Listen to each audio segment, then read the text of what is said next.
There's no feeling more intense than starting over. If you deleted your homework the day before it was due, as I have, or if you left your wallet at home and you have to go back after spending an hour in the commute.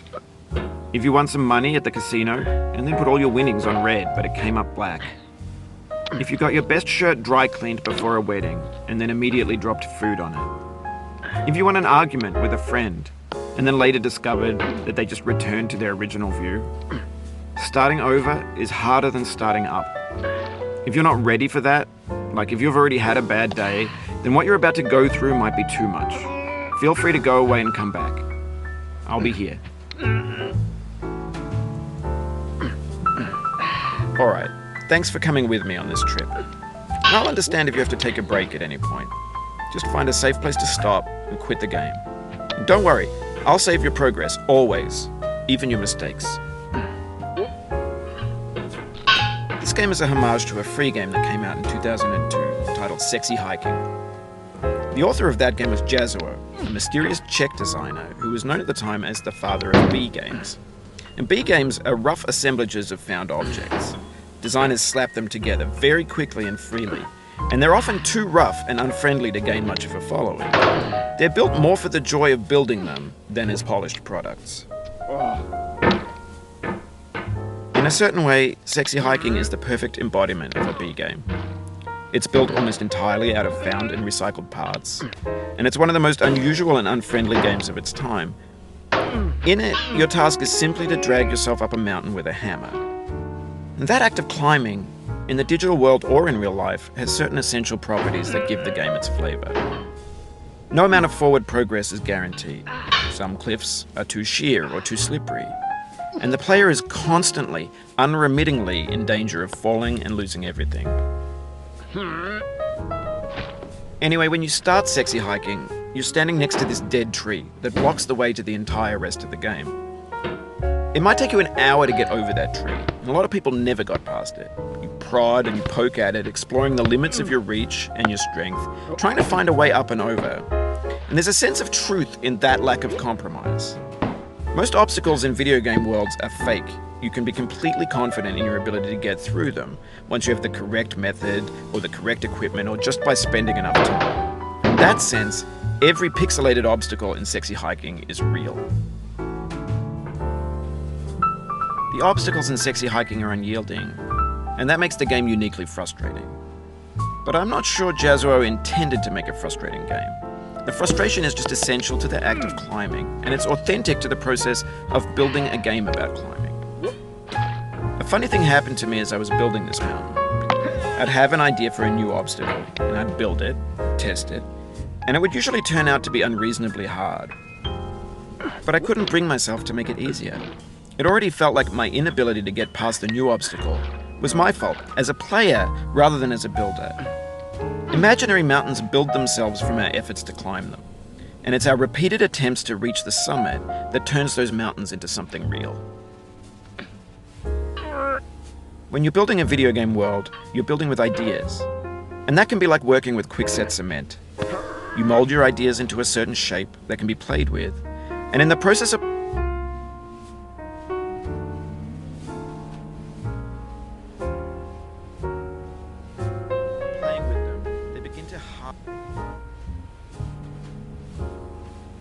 harden and set until they're immutable, like rock. And at that point, you can't change the world, not without breaking it into pieces and starting fresh with new ideas.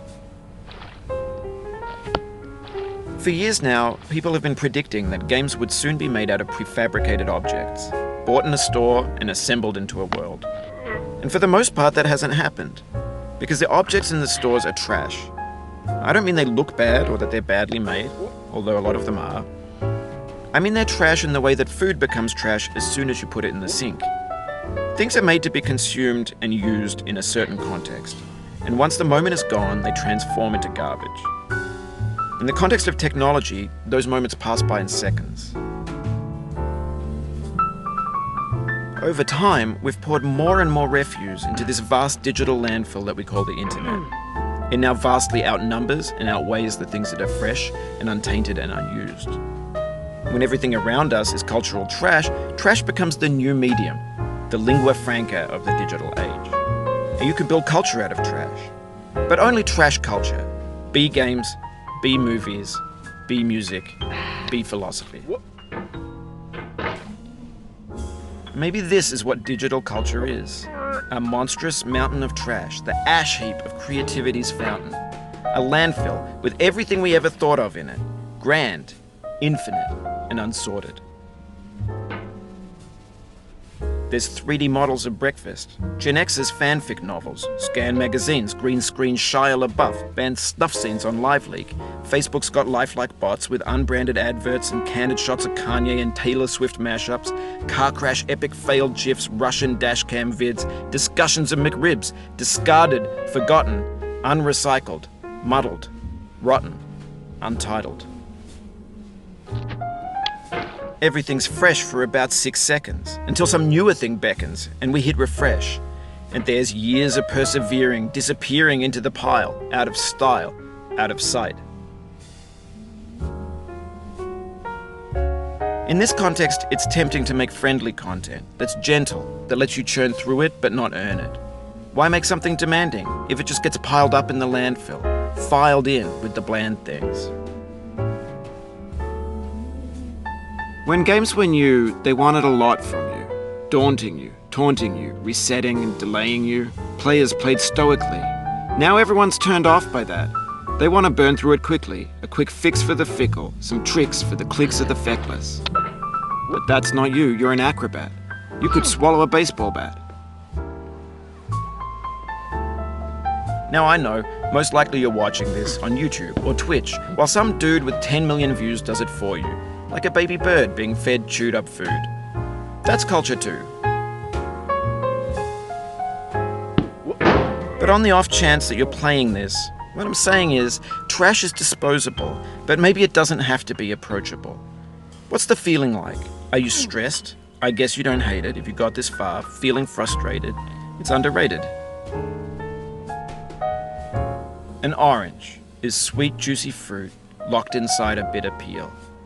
That's not how I feel about a challenge. I only want the bitterness. It's coffee. It's grapefruit. It's licorice.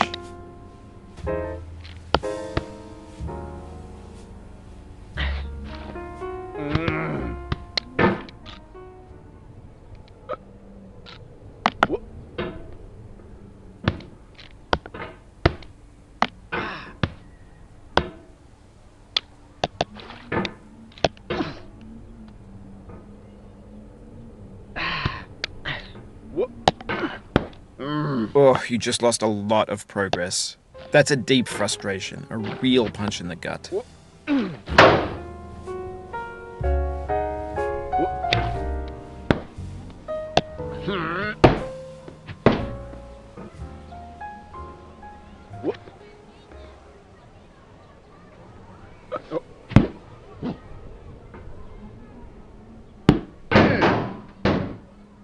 Oof, sorry about that.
Oh,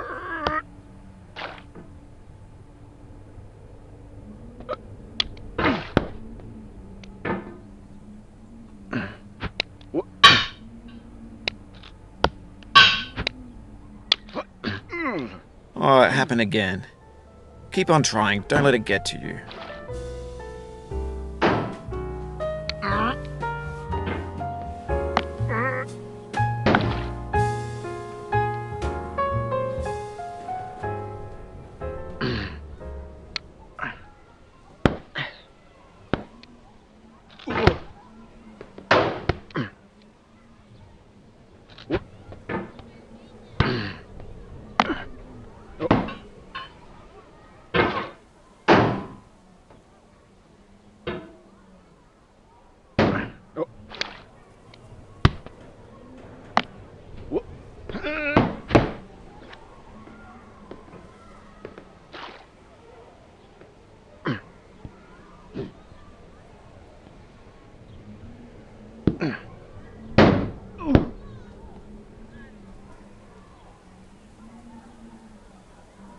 This thing that we call failure is not the falling down, but the staying down.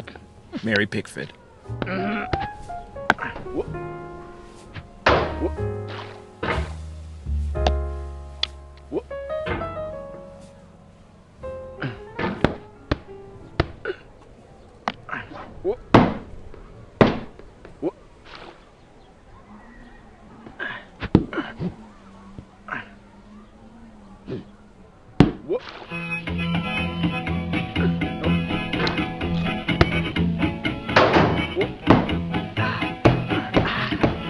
Get nasty over there, boy.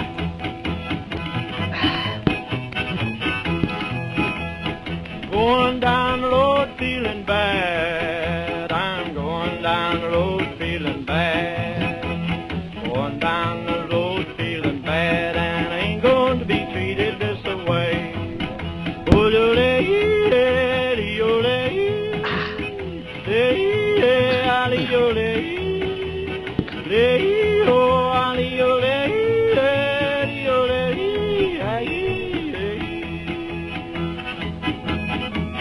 Lay them blues up, boy,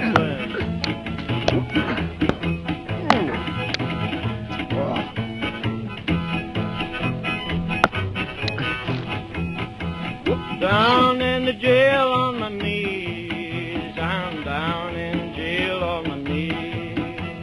Down in jail on my knees, and I ain't going to be treated this way. They feed me on cornbread and cheese. They feed me on cornbread and cheese. They feed me on cornbread and cheese, and I ain't going to be treated this way.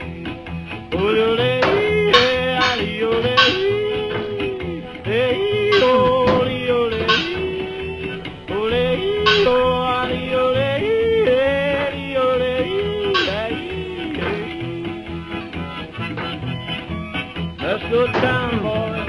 Hey, buddy. Oh, no.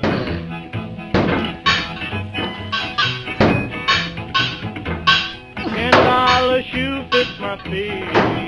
$10 shoe fits my feet. $10 shoe fits my feet, and I ain't going to be treated this way. Going where the weather suits my clothes. I'm going where the weather suits my clothes. I'm going where the weather suits my clothes, and I ain't going to be treated this way.